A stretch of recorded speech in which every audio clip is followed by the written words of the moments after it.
DJ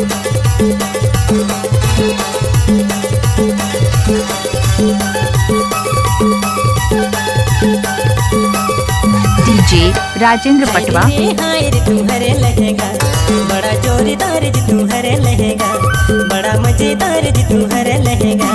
हाय रे हमारे लहंगा बड़ा जोरदार जी हमारे लहंगा, बड़ा चकनार जी हमारे लहंगा। बड़ा चकनार टूरी बड़ा मजेदार, देखी देखी टूरा मन के चुआ तमिला। बड़ा रसदार टूरी बड़ा जोरदार, देखी देखी टूरा मन के चुआ तमिला रे रानी रे। हाय रे हमारे लहंगा बड़ा जोरदार जी हमारे लहंगा, बड़ा चकनार जी हमारे लहंगा।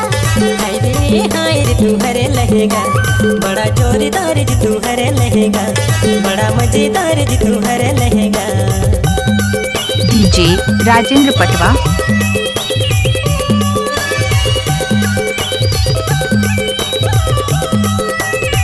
कैसे कर फंस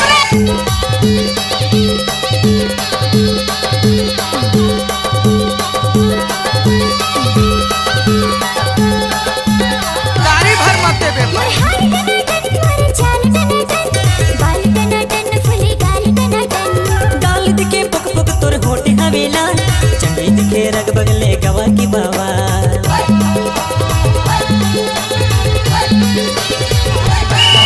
मोर हाय टनाटन मोर चाल टनाटन, बाल टनाटन फुली गाल टनाटन।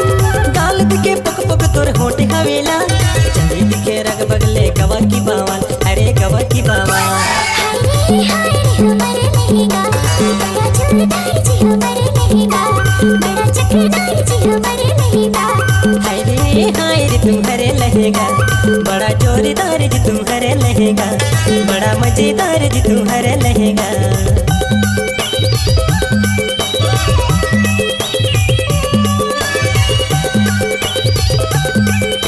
DJ Rajendra exclusive.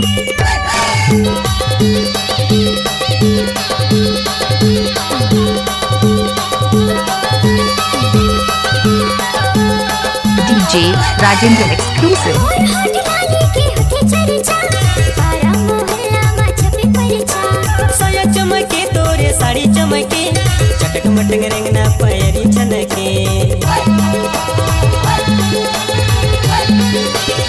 कैसे कर फंस मोर होठ लाली के होठे चर्चा, पारा मोहल्ला मा छपे परचा। साया चमके तोरे साड़ी चमके, चटक मटक रंगना पैरी छनके। अरे पैरी छनके। हाय रे हमारे लहंगा बड़ा जोरदार जी हमारे लहंगा, बड़ा चकनार जी हमारे लहंगा। हाय रे तुम्हारे लहंगा बड़ा जोरदार जी तुम्हारे लहंगा, बड़ा मजेदार जी तुम्हारे लहंगा। बड़ा चकनार टूरी बड़ा मजेदार, देखी देखी टूरा मन के चुआ तमिला। बड़ा चकनार टूरी बड़ा मजेदार, देखी देखी टूरा मन के चुआ तमिला रे जी तुम्हारा लहंगा। हाय रे हमारे लहंगा बड़ा जोरदार जी हमारे लहंगा, बड़ा चकनार जी हमारे लहंगा। हाय रे तुम्हारा लहंगा बड़ा जोरदार जी तुम्हारा लहंगा, बड़ा झमदार